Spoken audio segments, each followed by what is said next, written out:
우리 옆에 분들과 잠시 인사 나누도록 하겠습니다. 눈으로 인사하고 이렇게 말로만 인사하시기 바랍니다. 하나님은 당신을 사랑하십니다. 당신이 있어서 참 행복합니다. 참 잘 오셨습니다. 할렐루야. 오늘 함께 읽은 이 로마서 12장 9절부터 14절의 말씀을 통해서 사랑과 섬김의 삶이라는 제목으로 함께 말씀을 나누기를 원합니다. 우리 모두는 예수 그리스도를 믿어 예수 그리스도의 십자가의 구속의 은혜와 사랑 안에서 구원함을 얻었고 하나님의 자녀가 되었습니다. 그러한 우리를 가리켜 사람들은 그리스도인이라 이렇게 말합니다. 이 말은 그리스도의 사람이라는 그런 뜻이죠. 그리스도를 닮아가는 사람이라는 뜻도 되겠습니다. 자, 그럼 여러분, 우리가 예수를 믿어 구원받고 그리스도인이 되었는데 그리스도인의 삶에 있어서 과연 중요한 것은 무엇일까 하는 생각을 한번 해보게 됩니다. 코로나 시대를 우리가 맞이한 지도 1년이 지금 넘었죠. 그리고 여러 가지 많은 어려운 일들이 있고 또 이렇게 좀 잠잠해지고 나아지는가 싶으면 또다시 확산이 되고 하는 그런 것 때문에 마음이 무너지는 그런 소리들이 곳곳에 들리고 또 삶이 무너지는 그런 일들이 참 우리 주변에 얼마나 많은지 이루다 말을 할 수가 없습니다. 특별히 자영업을 하는 이들 가운데 이 어려움을 이겨내지 못하고 이 사고를 넘지 못하여서 무너져 내리는 그런 분들을 볼 때마다 가슴이 무너지고 눈시울이 붉어지는 것을 경험하게 됩니다. 그런데도 안타까운 것은 이 일에 이단이든 이단이 아니든 기독교의 이름, 교회라는 이름이 거론이 될 때마다 참 이 몸둘 바를 모르고 어떻게 해야 할지 이루다 말할 수 없는 참담한 마음을 가질 때가 너무나도 많이 있습니다. 저는 그러면서 그런 생각을 한번 해봅니다. 참된 그리스도인은 무엇인가? 또 이 코로나 시대에 우리가 이렇게 대면 예배와 비대면 예배를 드리고 있습니다만은 과연 우리가 그리스도인으로서 세상 속에서 또 사회의 한 구성원으로서 과연 우리가 어떻게 이 사회 속에서 존재하며 살아가야 하는가에 대한 그런 고민들을 다시금 한번 해보게 되는 것입니다. 사람들이 교회에다가 계란을 던지고 또 욕을 하고 목사를 비난하고 성도들을 비난하는 그런 모습을 볼 때마다 마음이 안타까운 것을 경험하지 않을 수가 없죠. 물론 이 코로나의 문제 때문에도 그렇겠지만은 그 이면, 그 밑바닥에는 이미 오래전부터 교회가 교회다운 모습을 상실해버리고 또 1000만 그리스도인, 1200만 그리스도인을 자랑하던 한국교회가 그때에 하나님 앞에 온전히 서지 못해서 어떻게 보면 교회로서 그리스도인으로서의 삶의 모범을 보여주지 못했기 때문에 이와 같은 결과를 맞이하지 않았는가 하는 그러한 생각도 해보게 됩니다. 그러면서 우리가 그리스도인으로 이 세상을 살아감에 있어서 과연 우리는 어떠한 삶을 살아야 하는가 다시 한번 생각해보고 깊이 고민해야 할 그러한 때가 되었다라고 생각합니다. 그러지 않으면 교회의 존폐 위기의 문제가 곧 다가오게 될 것이고 우리가 그리스도인으로 살아가는 것 자체가 어떻게 보면 매우 어려움을 겪을 수밖에 없는 그러한 시절을 만날 수도 있다라는 생각을 해보게 됩니다. 자, 어쨌든 오늘 우리가 함께 읽은 이 말씀을 통해서 그러한 면에서 과연 우리가 그런 그리스도인으로 이 세상 속에서 그리고 우리 자체적으로 또 어떠한 삶을 살아야 할지를 깊이 생각해 보기를 원합니다. 사도 바울은 로마서를 기록하면서 11장까지는 교리적인 부분을 기록하고 있습니다. 그래서 앞에 말씀을 한마디로 요약하여 정리하면 이신칭의의 교리를 가르치고 있죠. 믿음으로 구원받고 믿음으로 의롭게 된다는 사실을 바울은 이야기하고 있습니다. 그리고 이제 12장에 이르러서는 12장 이후에서는 그러면 이신칭의로 구원받은 그리스도인들, 이신칭의의 은혜를 얻은 그리스도인들이 어떠한 삶을 살아야 할 것인가에 대한 그 실제적인 그리스도인의 삶의 부분에 관한 교훈을 가르쳐주고 있음을 우리는 볼 수가 있습니다. 그래서 가장 먼저 12장에서는 무엇을 말하고 있습니까? 우리가 9절부터 읽었지만 그 앞에 말씀을 보면 먼저 예배하는 삶에 대한 부분을 다루고 있는 것을 우리는 볼 수가 있습니다. 그래서 우리가 잘 아는 대로 12장 1절과 2절에서는 무엇을 말하고 있습니까? 하나님 앞에 거룩한 산 제사에 예배를 드려야 할 것이고 이 세대를 본받지 않는 삶을 살아야 할 것이라, 이 세상과 구별된 삶을 살아야 할 것을 말씀해 주고 있습니다. 그렇죠. 그리스도인에게 있어서 가장 중요한 것은 무엇보다도 예배하는 삶이라 말할 수 있습니다. 또 교회 공동체가 다루어야 할 가장 중요한 것, 가장 첫 번째 것도 누가 뭐라고 말해도 예배를 빼놓을 수가 없습니다. 왜 그럴까요? 예배가 살아야 교회가 살고, 예배가 살아야 우리 성도들의 삶이 하나님 앞에서 온전해질 수 있기 때문에 그렇습니다. 그러면 우리는 예배하는 일에 힘을 다해야 하고, 예배하는 일에 최선을 다해야 하고, 무엇보다도 하나님 앞에서 살아있는 예배, 하나님이 기뻐하시는 예배를 드려야 할 줄로 믿습니다. 하나님은 지금도 누구를 찾으십니까? 어떤 사람을 찾으십니까? 영과 진리로 예배하는 사람을 찾고 계시다고 예수 그리스도를 통해서 말씀해 주고 있는 것을 보게 됩니다. 그러므로 저와 여러분들이 하나님이 찾으시는 예배자, 또 하나님이 기뻐하시는 예배자가 되기에 우리의 심령이 살고, 우리의 가정이 살고, 우리의 교회가 살고, 또 우리 한국 교회가 살 뿐만 아니라 이 대한민국이 살아나게 될 줄로 믿습니다. 그러므로 무엇보다 중요한 것은 우리가 그리스도의 이 땅을 살아가면서 중요하게 여겨야 될 것이 바로 온전한 예배의 삶이라 말할 수 있는 것입니다. 그래서 바울은 그리스도인의 실제적인 삶을 다루는 부분에 있어서 가장 먼저 무엇을 강조하고 무엇을 가르치고 있습니까? 하나님 앞에 온전한 예배를 드리는 삶을 살아야 한다는 사실을 강조하여 주고 있는 것입니다. 그러면 이제 그 예배하는 삶에 있어서 그것을 강조한 후에 그리스도인의 삶에 있어서 가장 중요한 두 번째 요소를 오늘 우리가 함께 읽은 이 본문의 말씀에 기록하여 가르쳐주고 있습니다. 이 말씀을 한마디로 얘기하면 이렇게 말할 수 있습니다. 성도가 어떻게 살아야 하는가, 특별히 믿음의 공동체를 섬기며 어떠한 믿음의 삶을 살아야 할 것인가를 가르쳐주고 있다라는 사실입니다. 다시 말하면 예배하는 것만큼 중요한 또 하나의 요소가 그리스도인의 삶의 요소가 있다라는 것입니다. 그것은 곧 공동체를 섬기는 믿음의 삶이라 말할 수 있는 것입니다. 그런데 여러분 잘 들으십시오. 이러한 사도 바울의 이 가르침, 공동체를 섬기는 믿음의 삶을 사는 그 부분을 가르치면서 그 근본적인 가르침을 어디서 가져오느냐? 바로 예수님의 가르침으로부터 비롯되고 기원된 것임을 말씀하여 주고 있습니다. 우리가 잘 알고 있는 마태복음 5장 43절과 44절 말씀에 보면 이렇게 말합니다. 또 내 이웃을 사랑하고 내 원수를 미워하라 하였다는 것을 너희가 들었으나 나는 너희에게 이르노니 너희 원수를 사랑하며 너희를 박해하는 자를 위하여 기도하라. 또 누가복음 6장 27절과 28절에 말합니다. 그러나 너희 듣는 자에게 내가 이르노니 너희 원수를 사랑하며 너희를 미워하는 자를 선대하며 너희를 저주하는 자를 위하여 축복하며 너희를 모욕하는 자를 위하여 기도하라. 이렇게 말씀해 주고 있습니다. 또 우리 예수님께서는 무엇을 말씀하셨습니까? 내가 너희를 사랑한 것 같이 너희도 서로 사랑하라. 내 이웃을 내 몸과 같이 사랑하라. 이것이 바로 새 계명이라고 예수님께서는 누누이 강조하여 가르쳐 주셨습니다. 근데 사도 바울이 지금 오늘 이 본문의 말씀을 통해서 강조하고 있는 그리스도인의 삶에 있어서 근본적인 것이 무엇이라는 거예요? 예수님의 가르침과 일맥상통하는 것을 이야기하고 있다라는 것입니다.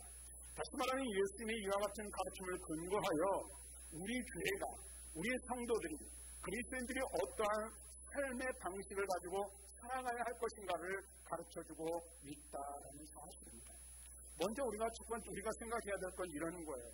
우리 모두는 그리스도 예수 안에서 한 몸이요, 한 가족이요, 한 지체된 자라는 사실을 인식하는 것이 필요하다는 거예요. 물론 뒤에서 거짓이 없는 사랑이 어떤 것인지에 대한 설명을 드리겠습니다만, 우리가 왜 사랑해야 하는지, 사랑해야 할 이유가 무엇인지, 그것의 아주 근본적인 이유는 그거라는 거예요. 그리스도 예수로 말미암아 부르심을 받아 한 가족된 이들이 바로 저와 여러분들이고 예수 그리스도 안에서 우리는 한 몸을 이루고 있는 한 지체들이라는 사실을 기억해야 한다는 것입니다. 그래서 오늘 우리는 말씀을 통하여 우리에게 주는 교훈이 무엇인지를 함께 살펴보므로 말미암아 사랑과 섬김의 삶은 어떻게 이루어지는 것인가, 이에 대한 구체적인 것들을 살펴보는 시간이 되기를 바라고, 또 그것을 통해서 우리가 우리 한 사람 한 사람이, 그리고 우리 교회 공동체가 어떠한 공동체를 이루고 어떤 그리스도인의 삶을 살아 우리 공동체를 사랑과 섬김의 공동체를 만들어갈 수 있는지, 이것들을 함께 생각해 보기를 바랍니다. 오늘 말씀을 전체적으로 보면 이런 말씀을 하고 있습니다. 바울은 뭘 말하고 있습니까? 사랑에는 거짓이 없다라고 말합니다. 그러므로 우리는 악을 미워하고 선에 속해야 하며 형제를 사랑하고 존경하고 또 부지런히 주님을 섬겨야 한다. 소망 중에 즐거워하고 혼란 중에 참으며 기도와 손님 대접하기에 힘써야 한다. 그리고 우리를 자피하는 자들, 우리를 핍박하는 자를 저주하지 말고 축복해야 한다. 이것이 사랑과 섬김으로 사는 믿음의 공동체를 이루는 참된 그리스도인의 모습이다. 이렇게 말씀해 주고 있습니다. 다시 말하면 사도 바울은 먼저 서로 존경하고 그 존경하는 마음을 가지고 주님을 섬기고 성도를 섬겨야 할 것을 이야기하고 있는 거예요. 그래서 9절부터 11절 말씀에 보면 다시 한번 말씀드리면 이렇게 말하죠. 사랑에는 거짓이 없나니 악을 미워하고 선에 속하라. 형제를 사랑하며 서로 우애하고 존경하기를 서로 먼저 하며 부지런하여 게으르지 말고 열심을 품고 주를 섬기라 라고 말하고 있습니다. 이 말씀 속에서 우리가 깨달을 수 있는 것이 무엇입니까? 그것은 바로 기독교의 핵심 가치가 무엇인가 하는 것입니다. 기독교의 핵심 가치는 무엇이죠? 핵심 진리는 무엇이죠? 사랑입니다. 예수님이 보여주신 모범이 무엇입니까? 우리를 사랑하시는 사랑이었습니다. 그 예수님께서 보여주신 사랑은 거짓이 없는, 위선이 없는 그러한 사랑이었습니다. 예수는 그의 몸을 십자가에 내어주심으로 우리를 향한 사랑을 친히 본보여 주셨죠. 그래서 요한복음 15장 13절에서 예수님께서 말씀하셨어요. 사람이 친구를 위하여 자기의 목숨을 버리면 이보다 더 큰 사랑이 없나니. 예수님께서는 놀라운 사랑, 크신 사랑을 누구를 위하여? 우리를 위하여 베푸시고 우리에게 친히 보여주셨습니다. 예수님이 우리의 친구가 되어주셨고 말할 수 없는 놀라운 사랑을 우리에게 베풀어 주시고 그 사랑을 우리에게 실천하여 주셨습니다. 어떻게요? 자기 목숨을 내어주시는 사랑의 본을 보여주신 것입니다. 그러므로 예수 그리스도의 지체인 우리는 그분의 사랑을 누구에게, 그분이 우리를 사랑하신 것처럼 우리의 형제와 자매에게 흘려보내는 삶을 살아야 한다는 것입니다. 어떤 사랑을 해야 합니까? 거짓이 없는 사랑, 위선이 없는 형제의 사랑을 실천하고 존중하게 형제를 존중히 여기며 그 사랑을 행해야 한다라는 것입니다. 예수님이 선한 일에 거룩한 열심을 품었던 것처럼 우리 또한 그러한 삶을 살아야 한다라고 말씀해주고 있는 것입니다. 자, 그런데 여러분 보세요. 뒤에서도 말씀을 드리겠지만 11절 말씀에서 이제 당겨의 말씀을 드리겠지만 이것이 우리의 힘으로 가능한 것일까요? 사랑해야 한다라는 것 너무나도 잘 알죠. 그렇죠? 우리 교회가 사랑의 공동체가 되기를 원하는 마음 우리 모두에게 있어요. 그런데 어떻습니까? 우리의 힘으로 할 수 없는 부분이 너무나도 많이 있다는 거예요. 그러면 이 일이 어떻게 가능할까요? 오직 성령을 통해 마음의 변화를 경험할 때에 가능해지는 것이 바로 이것이라는 거예요. 그래서 우리는 이것을 위해서 늘 기도해야 됩니다. 하나님은 성령을 내게 부어주시고 내 마음을 만져주시고 내 마음에 감동을 주시고 내 마음에 은혜를 부어주셔서 형제를 사랑하게 하옵소서, 자매를 사랑하고 이웃을 사랑하게 하옵소서, 그리스도께 받은 그 사랑을 흘려 보낼 수 있는 은혜를 내게 주시옵소서. 우리는 늘 이와 같은 기도를 해야 한다라는 것입니다. 이것이 어쩌면 우리의 기도의 제목이고 우리의 사명이라고 말할 수 있을 것입니다. 다른 것 기도하기 전에 먼저 뭐예요? 성령 충만함을 받아 그리스도의 사랑을 실천하는 삶을 사는 나 자신과 우리 교회 공동체가 되기를 위해 기도해야 한다는 거예요. 자, 그러한 이유에서 사도 바울은 공동체가 하나 되었음을 말한 뒤에 사랑을 가장 먼저 넣는 거예요. 그래서 뭐라고 말해요? 사랑에는 거짓이 없다. 사랑을 이야기하고 있어요. 근데 그 사랑에는 무엇이 없다라는 거예요? 거짓이 없다라고 말하고 있어요. 여기서 말하는 거짓이 없는 사랑은 어떤 사랑일까요? 거짓이 없다라는 이 표현은 다른 말로 말하면 외식 혹은 가식 이걸 말하는 거예요. 그러니까 다시 말하면 외식하는 사랑이 아니라는 거예요. 가식적인 사랑이 아니라는 거예요.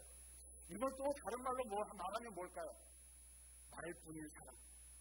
그렇죠? 껍데기뿐인 사랑을 우리가 이야기할 때가 얼마나 많아요.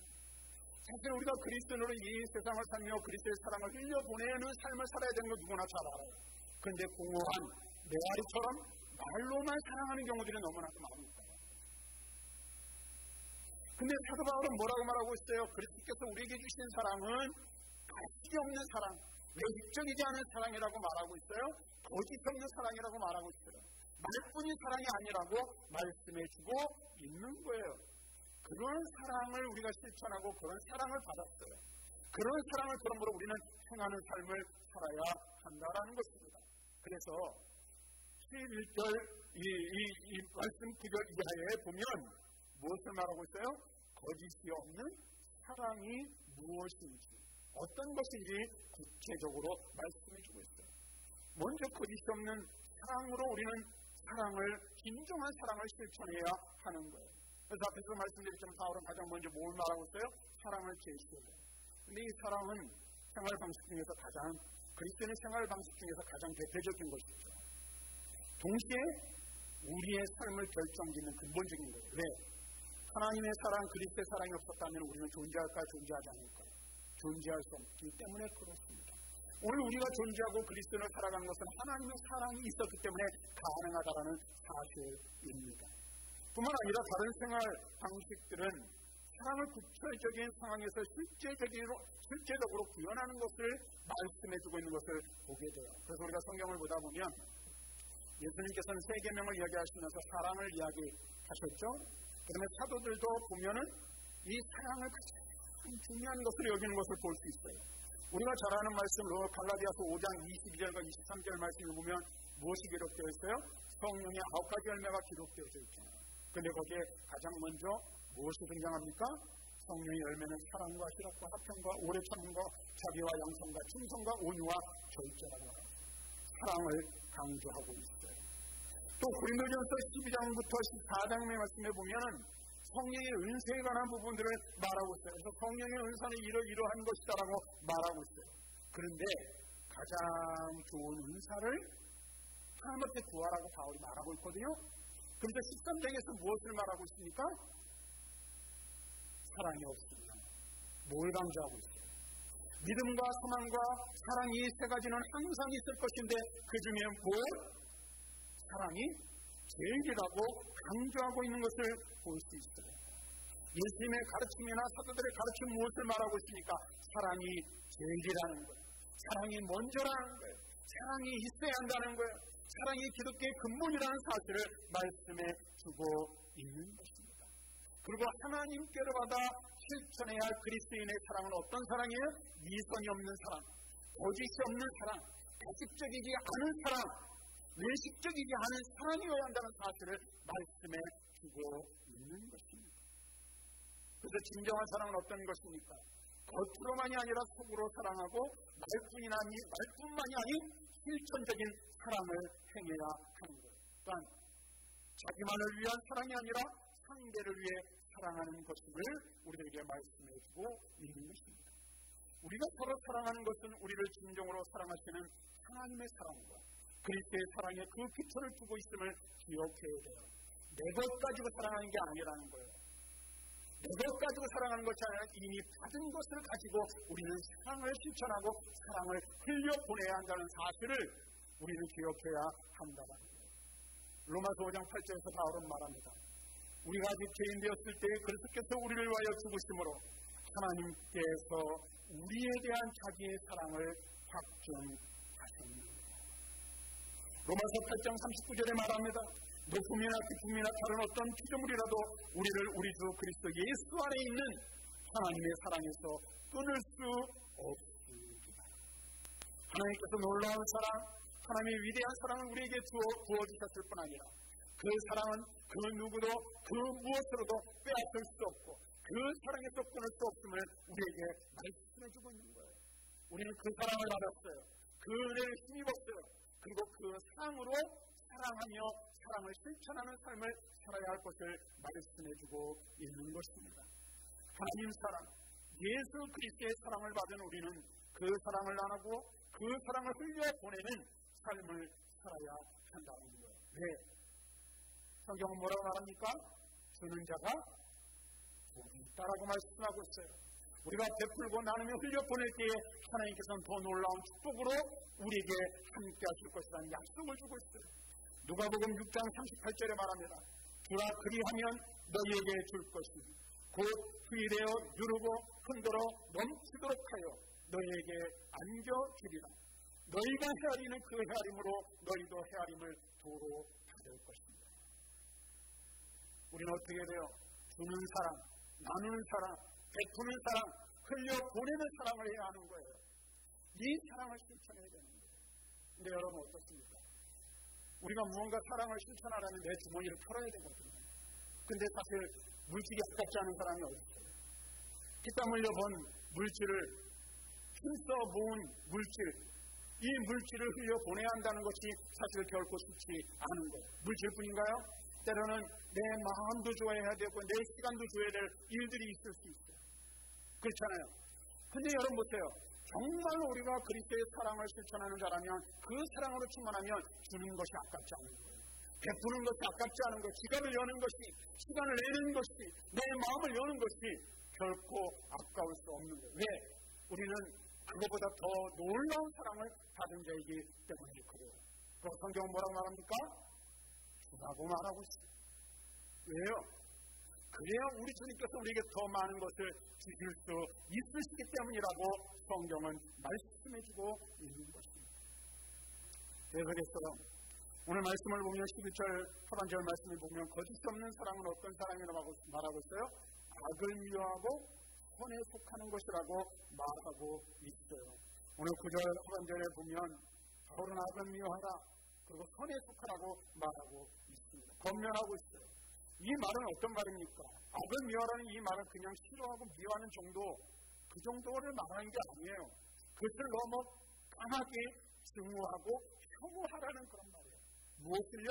악을, 그 악에 대하여 그렇게 말하는 거예요.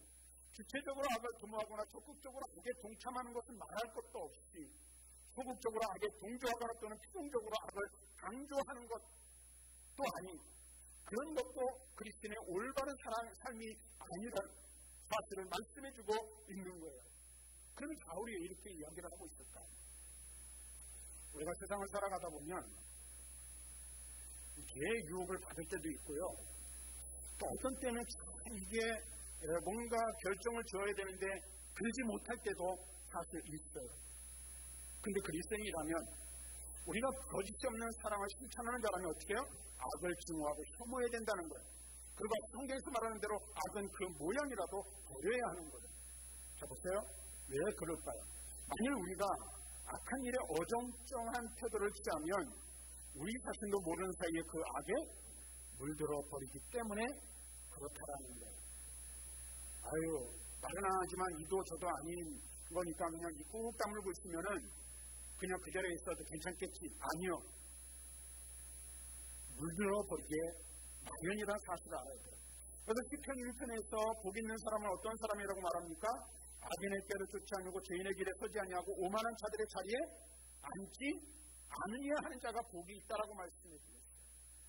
오늘 우리가 그것을 분명히 알아야 하는 거예요. 그래서 악은 그 모양이라도 반드시 버려야 돼요. 데살로니가전서 5장 21절과 22절에 뭐라고 말합니까? 범사에 가려 좋은 것을 취하고 악은 어떤 모양이라도 버리라. 이렇게 말하고 있습니다. 그 다음에 여기서 선에 속하라, 악을 미워하고 선에 속하라고 말하고 있는데 이 말은 딱 달라붙으라는 얘기예요. 그래서 그것을 끝까지 붙잡고 보살아, 지키라는 그런 의미를 담고 있어요. 다시 말하면 악한 일의 경우와는 정반대되는 것을 말하고 있는 거예요. 사랑과 섬김의 삶을 사는 그리스도인은 어떻게 돼요?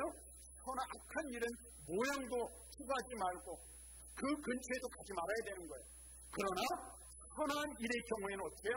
적극적으로 가까이 다가가고 능동적으로 깊이 동참하고, 그 다음에 다른 사람에 의해서 필연적으로 끌려가는 것이 아니라 자기 주체적으로 끝까지 그 일을 지켜내고 향하는 올바른 삶을 살아야 하는 것을 말해주고 있는 거예요.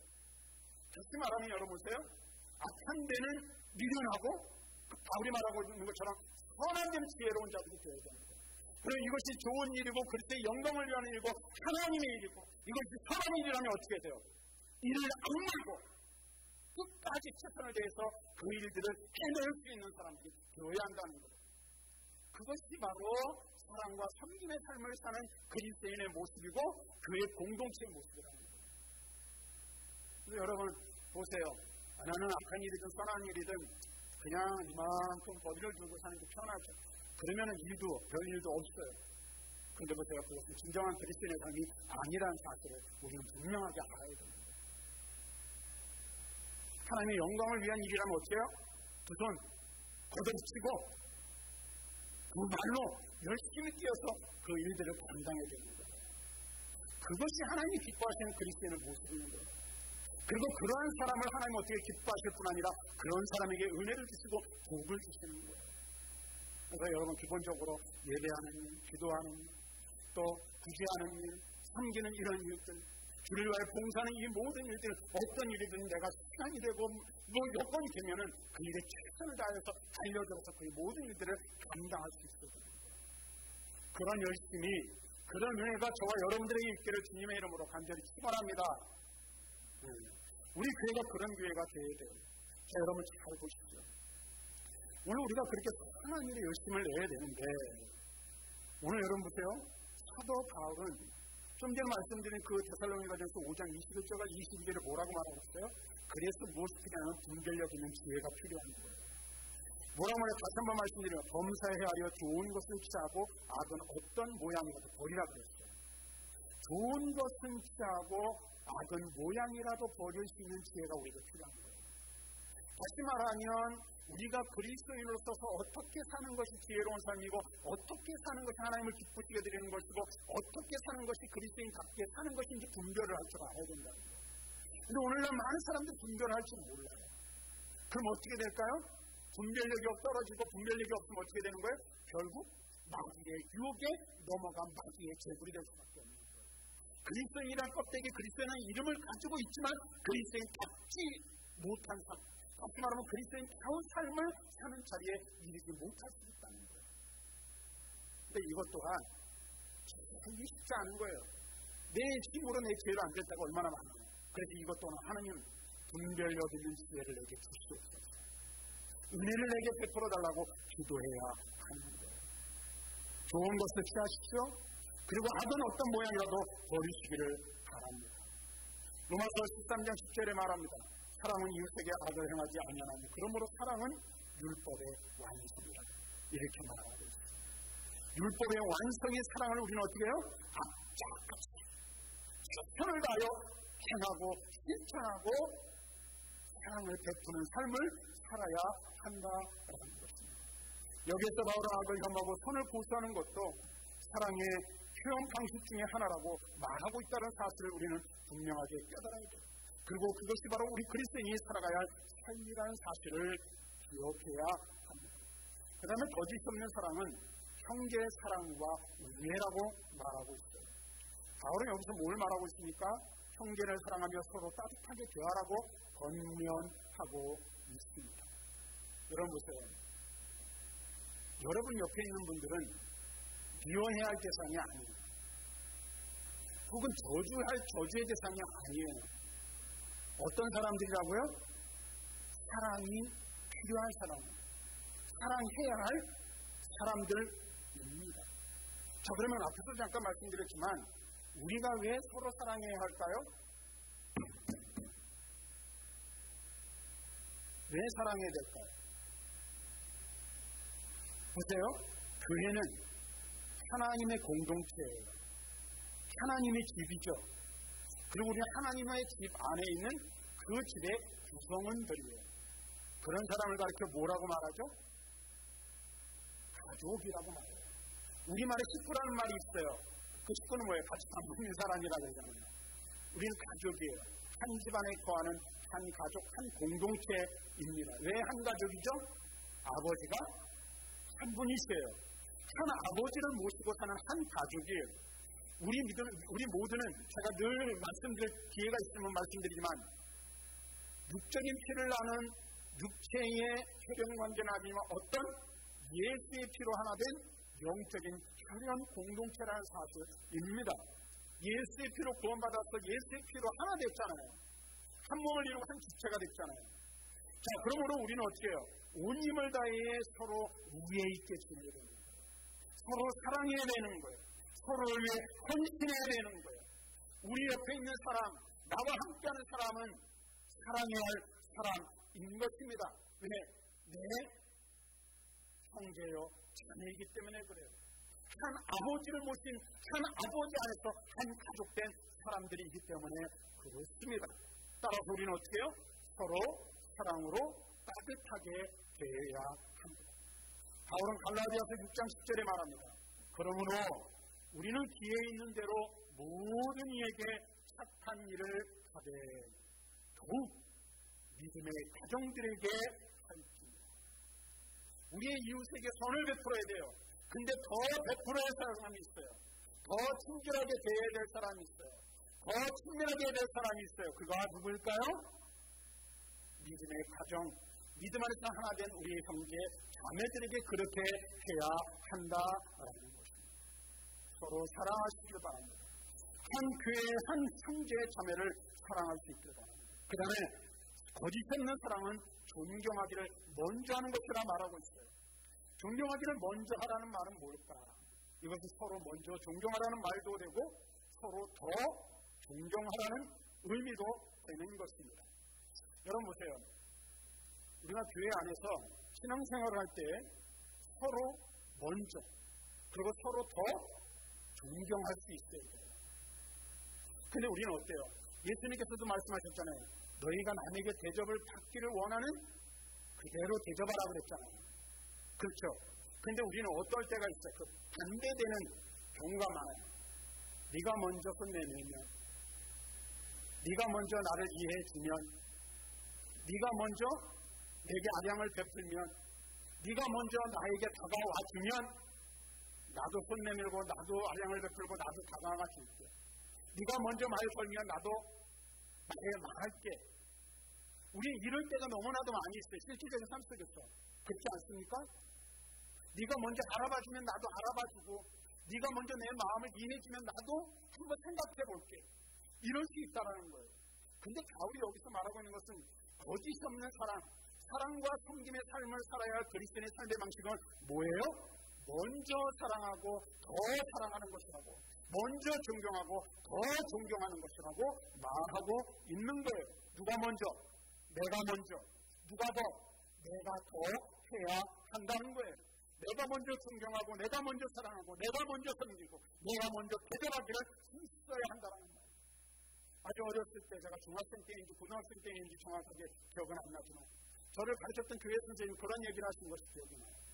조금만 더 하자. 조금만.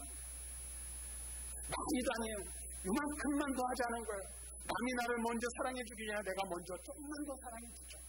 내가 먼저 더 실천하고 내가 더 먼저 사랑을 베풀고 아량을 베풀고 내가 더 먼저 이해해 주자는 거예요. 그러면 모든 문제가 해결되고 모두가 좋을 수 있다는 거예요. 누가 먼저 하기 전에 누가 먼저? 내가 먼저. 누가 더 사랑해 주기를 바라기 전에 누가 더? 내가 더 사랑해 줄 수 있는, 내가 더 존경할 수 있는 사람이 되어야 한다라는 사실이에요. 그래서 성경은 이와 같은 말씀을 우리에게 말씀해 주는데 이 말은 겸손한 마음을 가지고 나와 함께하는 동료 신자들을 나보다 더 훌륭하게 여길 것을 요구하고 있는 것입니다. 그래서 바울은 빌립보서 2장 3절에 이렇게 말해요. 아무 일에든지 다툼이나 허영으로 하지 말고 오직 겸손한 마음으로 각각 자기보다 남을 낮게 여기고 저 사람이 나보다 낫다는 것을 인정하는 거예요. 저 사람이 나보다 훌륭하다고 생각하고 겸손한 마음으로 합심하여 하나님의 일들을 감당할 때 문제가 생기지 않는다는 거예요. 그것이 그리스도인의 삶의 모습이고 거짓이 없는 사랑의 모습이고 사랑과 섬김을 실천하는 그리스도인의 모습이라고 말합니다. 하나만 더 말씀을 정리하겠습니다. 11절 말씀에 거짓이 없는 사랑은 어떤 사랑인가? 게으름을 버리고 열심히 주를 섬기는 것이라 말하고 있어요. 여기서 말하는 이 게으르다라는 이 말은 헬라어 원문을 문자적으로 직역을 하면 열심히 무력해지지 말라라는 뜻이에요. 이 말은 이런 말이에요. 우리가 2021년도를 시작했잖아요. 벌써 그냥 한 달이 지나갔어요. 여러분 올 한 해를 시작할 때 어떤 마음, 어떤 각오로 시작했습니까? 내가 올해는 좀 열심히 신앙생활 해야 되겠다. 내가 올해는 좀 더 뭔가 계획한 일을 좀 더 열심히 한번 해봐야 되겠다. 이런 마음들이 다 있었을 거예요. 그런데 한 달이 지난 지금 어떻습니까? 지켜진 것도 있지만 지켜지지 않는 것도 있어요. 근데 좀 더 지나면 이제 벌써 뭐 한 두세 달 지나가고 또 1년도 이제 거의 다 지나갔는데 일을 버리는 일들이 있을 수 있다는 거예요. 근데 이 말씀은 그러지 말라는 거예요. 어떤 일이 우리가 일을 하는 데 있어서 열심히 하다가 시간이 지나면 이런저런 사정이나 이유 때문에 게을러질 수 있어요. 그런데 그러지 말고 어떻게 해요? 끝까지 꾸준히 열심히 하라는 말이에요. 무엇을요? 형제를 사랑하고 섬기는 일에 끝까지 그리고 꾸준히 열심히 하라는 거예요. 우리 교회, 우리 성도들, 저와 여러분들이 그런 성도, 그런 교회 되기를 주님의 이름으로 간절히 축원합니다. 어떤 일을 하든 끝까지 최선을 다하는 거예요. 잘하고 못하고가 중요한 게 아니에요. 열심히 하는 거예요. 주님이 바라시는 건 그거예요. 그런데 더 중요한 게 있어요. 여기 보세요. 부지런하여 게으르지 말고 열심을 품고 주를 섬기라 그랬어요. 근데 여기서 열심을 품으라는 이 말이 헬라어 원문은 어떤 거냐면 성령으로 타오르다라는 뜻이에요. 열심히 있다, 열정이 있다라는 말을 우리는 가끔가다 하잖아요. 그렇죠? 근데 그 열심히 있다는 말의 뜻이 무엇이고 열정이 있다는 건 뭐예요? 마음에 열이 난다는 뜻이잖아요. 그래요, 안 그래요? 마음에 불이 있다라는 거예요, 불. 근데 보세요. 우리 그리스도인들이 마음에 품어야 불은 무엇입니까? 인간의 불, 세상의 불, 육신의 불이 아니에요.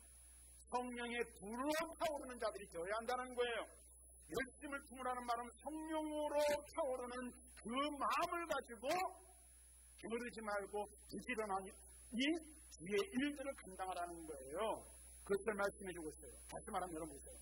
거짓이 없는 사랑을 실천해야 돼요. 그렇죠?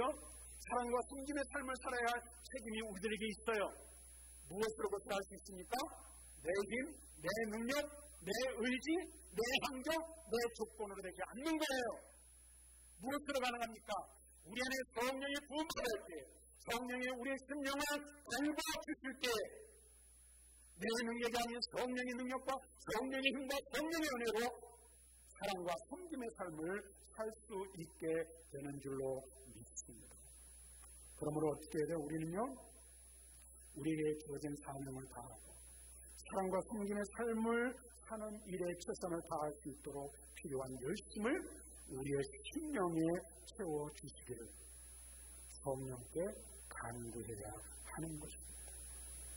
그럴 때 성령으로 말미암은 열심을 품고 사랑과 섬김의 삶, 거짓이 없는 사랑의 삶을 살 수 있게 되는 것입니다. 사랑하는 성도 여러분, 서로 존경하는 가운데 열심으로 섬기며 형제와 자매된 성도를 사랑으로 섬겨 사랑과 섬김의 열매를 맺는 저와 여러분들이 될 수 있기를 바랍니다. 이는 내 힘으로, 내 능력으로, 우리의 의지대로 되지 않습니다. 오직 성령의 인도하신 가운데 가능한 일입니다. 그러므로 성령의 충만함을 간구하시는 저와 여러분들이 되어 우리의 삶 가운데 성령으로 말미암은 사랑과 섬김의 열매들이 풍성하게 맺어지는 그런 은혜가 있기를 주님의 이름으로 간절히 축원합니다.